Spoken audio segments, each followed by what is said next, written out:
প্রিয় দর্শক আসসালামু আলাইকুম।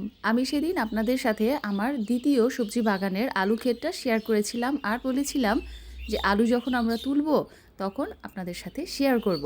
আর এটা খুবই মজার আর ইন্টারেস্টিং একটা ঘটনা। আমার কাছে তো খুবই ভালো লাগে যখন বা যেদিন আলু তোলা হয়। তো যাই হোক, আলু কিন্তু কিছুদিন পরেই তোলার কথা ছিল। আজ সকালে হঠাৎ করে আলু যিনি চাষ করেছেন আমাদের মাস্টারমশাই, উনি খেয়াল করলেন যে আলু ক্ষেতে ইঁদুর ঢুকেছে।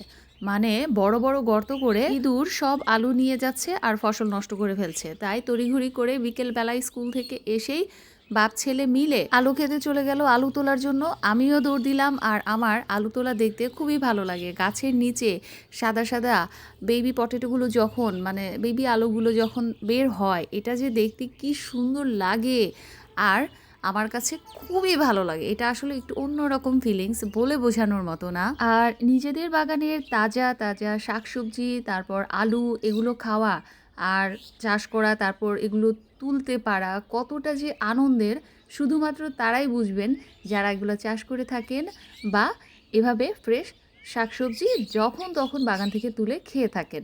যাই হোক, আমরা কিন্তু সবসময় আমাদের শুধুমাত্র নিজেদের খাওয়ার জন্যই শাকসবজি চাষ করে থাকি আর পাড়া প্রতিবেশী আত্মীয় স্বজনদের দিয়ে থাকি। এখানে অল্প আলুই আমরা চাষ করেছি যেন আমরা ফ্রেশ আলুটা, সিজনাল আলুটা যেন আমরা ফ্রেশ ফ্রেশ খেতে পারি। এই জন্য আমি এখন আপনাদের আমার এই যে বাসার সামনের চারপাশের দৃশ্যটা দেখিয়ে দিচ্ছি। এই সোনালি বিকেল বেলায় দেখেন কি যে সুন্দর। আর আমি কি করছি, ছোট ছোট আলুগুলো এভাবে কুড়িয়ে নিচ্ছি যেন একটা আলুও নষ্ট না হয়। আর আমার ছেলে বড় বড় সাইজের আলুগুলো আমাকে দেখাচ্ছিল। মাশাআল্লাহ, বিকেলের সোনালি রোদে আলুগুলো চিকচিক করছে, কি যে সুন্দর লাগছে দেখতে। এখন আমি আপনাদের আরও কিছু দৃষ্টিনন্দন দৃশ্য দেখাই। এই যে দেখছেন, এগুলো হচ্ছে ধনিয়া ফুল। আল্লাহ, এগুলোর কাছে গিয়ে যখন আমি ভিডিও করছিলাম, সেই কি তীব্র সুঘ্রাণ ধনিয়ার। আর ফুলগুলা যেই সুন্দর লাগছিল দেখতে, আমার না এগুলো দেখলে আর কোনো কিছুর হুঁশ থাকে না দুনিয়াদারির। তো এইভাবে আলু ওরা তুলতেছে আর আমি পাশেই দাঁড়িয়েছিলাম আর দেখছিলাম। আর এগুলো প্রত্যেকটা মাটির নিচে কিন্তু অনেক আলু রয়ে গিয়েছে, এখনও তোলা হয়নি, জাস্ট গাছগুলো তোলা হয়েছে আর উপরের এই আলুগুলো ভেসে আসছে। এখানে দুই রকমের আলু করা হয়েছে, একটা হচ্ছে একটু লাল এরকম, আর একটা হচ্ছে সাদা, যেটা ডায়মন্ড আলু বলে থাকি আমরা। এই যে আমার ছেলে এখন মাটির নিচ থেকে আলু আপনাদের তুলে দেখাচ্ছে। এই আলু তোলাটা সেও খুব এনজয় করে। আমি দেখলাম বাবার সাথে দৌড়ে গিয়ে এসে কাজে লেগে পড়েছে।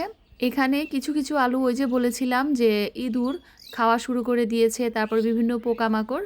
আমরা করেছি কি, এই আলু খেতে এক ফোঁটাও কীটনাশক ব্যবহার করিনি, তাই আলুগুলো পরিমাণে একটু ছোট সাইজ হয়েছে কিন্তু ফ্রেশ আলহামদুলিল্লাহ।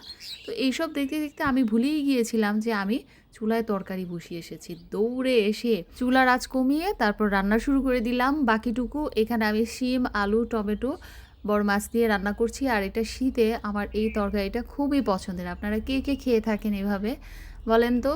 আর এই যে শীতের মধ্যে কিন্তু যে কোনো সবজি খেয়েই মজা।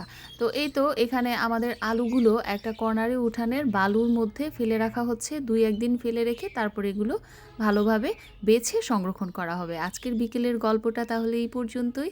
আমার ভিডিওটা ভালো লাগলে আপনারা সবাই একটা লাইক আর কমেন্ট করে যাবেন। সবাই খুব ভালো থাকবেন। আল্লাহ হাফিজ।